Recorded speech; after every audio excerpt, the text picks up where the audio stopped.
mais afiada do que nunca. Sua lâmina em aço de alto carbono corta ossos assim.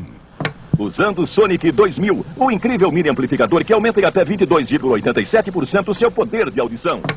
Pois bem, esses dias eu assisti Entrevista com o Demônio, ou Late Night with the Devil. Eu já tava na expectativa por esse filme há um bom tempo, mas ele demorou pra chegar nos cinemas brasileiros. E aí eu finalmente assisti e fiquei de cara que eu tava vendo um genuíno filme de Analog Horror, ou terror analógico. Não entendeu? Vem comigo que eu explico tudo pra você. São 3 facas em uma desenhadas para fatiar pães delicados, sem grudar na lâmina e sem esfarelar a parte mais gostosa deste bolo. No mesmo instante em que você liga o seu Sonic 2000, você já nota a diferença na maneira de ouvir o... Começando do começo, o que é esse Analog Horror? Eu peço perdão por estar falando em gringo, mas é que esse é o jeito que o termo popularizou e é assim que vocês vão achar mais se quiserem procurar, então perdão por estar falando em gringo. O Analog Horror é meio que um subgênero de terror que começou a se popularizar ultimamente na internet. À primeira vista ele pode parecer bastante com o estilo found footage, aquele estilo de filme com câmera na mão em primeira pessoa, tipo Bruxa de Blair, sabe? Mas eles não são a mesma coisa, apesar de bem parecidos. Um Analog Horror não necessariamente precisa envolver alguém segurando uma câmera em primeira pessoa como num found footage, sabe? Na verdade, o Analog Horror é um gênero um pouquinho mais amplo, caracterizado, como o nome diz, por envolver gravações e vídeos feitos de forma analógica. Isso é, basicamente, câmeras antigas e fitas VHS. Então é muito comum em Analog Horrors a gente ver uma gravação propositalmente precária, um áudio antigo, cheio de ruídos, numa imagem quadradona, aqueles indicadores de gravação e data nos cantos da tela, sabe? E geralmente obras de Analog Horror envolvem sempre uma fita de segurança encontrada em algum lugar, um arquivo recuperado aqui, um VHS esquecido ali, que carregam consigo imagens chocantes e misteriosas escondidas do resto das pessoas. Foi dentro do gênero de Analog Horror que surgiram coisas como o Mandela Catalog, aqueles jogos /RGs de identificar anomalias, que basicamente são monstros que se disfarçam como pessoas e coisas, que por si só gerou todo um subgênero de jogo de anomalia que eu adoro, tipo o Alternate Watch. Foi também do Analog Horror que saiu todo o subgênero de terror inspirado em backrooms, em espaços liminares, isso sem contar todos os outros milhares de vídeos de terror e ARGs por aí. Um parêntese, caso alguém não saiba, ARG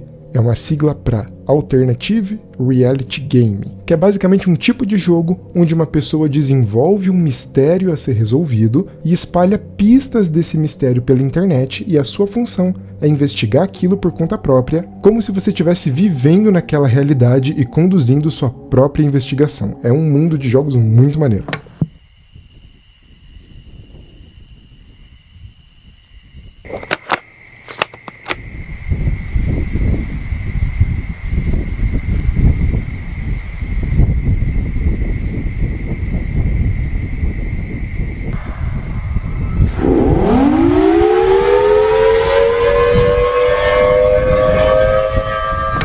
Fecha parênteses. Enfim, o ponto é que tudo isso deriva da semente que o gênero do Analog Horror plantou na internet. Porém, existia um horizonte que o Analog Horror não tinha desbravado ainda: o cinema. Isso é, até agora. E é aí que a gente chega em Entrevista com o Demônio, para início de conversa do que se trata o filme. Ele conta a história de um programa de auditório dos anos 70 chamado Night Owls, apresentado pelo cada vez mais popular Jack Delroy. Depois de ser abalado por uma tragédia familiar, Jack planeja retomar sua carreira com tudo, com um grande programa especial de Halloween, onde ele planeja entrevistar uma garota que diz estar possuída pelo demônio. Eu vou parar por aqui para evitar spoilers, mas vocês conseguem imaginar que as coisas não saem como planejado. E o que faz desse filme tão singular é que ele é um filme inteiro feito sob a estética de um Analog Horror, sobre todos os aspectos. Vamos começar com a estética. O filme todo é feito num visual totalmente televisão da década de 70. Então aqui você encontra uma lista completa de características de um Analog Horror. Tela quadrada? Nós temos. Imagem antiga e granulada? Nós temos. Um áudio com ruído e chiado? Temos também.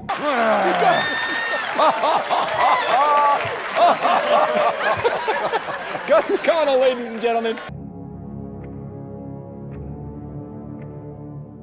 A experiência é totalmente a de estar vendo uma gravação de um programa antigo. Mas para além disso, ele acerta em outra característica muito marcante. Veja, outra coisa muito comum em Analog Horror, e dá para dizer que na cultura de internet de terror num geral, é o vídeo em questão ser uma mídia perdida. As famosas Lost Medias. A gente já viu muito disso em creepypastas das mais antigas na internet, principalmente essas de episódios perdidos de desenho, onde algo muito macabro acontecia e só teria restado uma fita perdida com a gravação do episódio antes que a emissora tirasse completamente do ar. Tipo a clássica creepypasta do suicídio do Lula Molusco que todo mundo da internet já viu, sabe? É disso que eu tô falando. Então eles pensaram, e se a gente pegasse essa ideia e incorporasse isso no filme? Porque o filme é literalmente o episódio perdido de Night Owls. Isso inclusive é falado dentro do próprio filme. Pouco antes dos acontecimentos do filme de fato começarem, tem um narrador que diz tipo: o que vocês verão agora é a gravação sem cortes da noite em que o episódio foi exibido. What you are about to see is the recently discovered master tape of what went to air that night, as well as previously unreleased behind-the-scenes footage. It is the live TV event that shocked a nation. Exatamente igual as creepypastas de internet que a gente cresceu lendo, mas dessa vez feita de forma literal. E, para além de todos os méritos desse filme em si, é esse aspecto dele que mais me fascinou. Ele é um filme que só existe graças a tendências criadas na cultura de internet. Do mesmo jeito que, por exemplo, Bruxa de Blair foi um filme revolucionário para sua época, porque ele foi feito usando tendências da época, no caso, a popularidade de câmeras pessoais. Para criar um novo tipo de terror em cima disso, Entrevista com o Demônio faz a mesma coisa, porém se apropriando e se utilizando de cultura de terror de internet para construir o seu filme, gerando algo único, sabe? Isso me lembra exatamente o que eu disse no meu primeiro vídeo do canal sobre Esquina Marink, de que dali pra frente mais filmes iam ousar nesse tipo de estética, nesse tipo de visual, para contar histórias de terror se utilizando de coisas como Analog Horror e creepypastas. Eu disse e aqui está a prova, esse gênero está prosperando. Porta-latas serra um cano de chumbo em 2 e mantém o corte impecável. Veja, quanto você pagaria para ter esta Guinso 2000?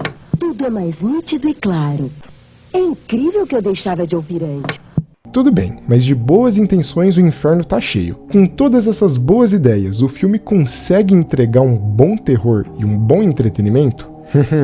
Isso ele consegue entregar magistralmente. Não basta ele ter um pano de fundo tão interessante com toda essa história de creepypastas e analog horror, ele ainda é pra mim o melhor filme de terror do ano até agora. Mas eu já aviso, ele não é feito para ser o tipo de coisa que vai te deixar acordado de noite, sabe?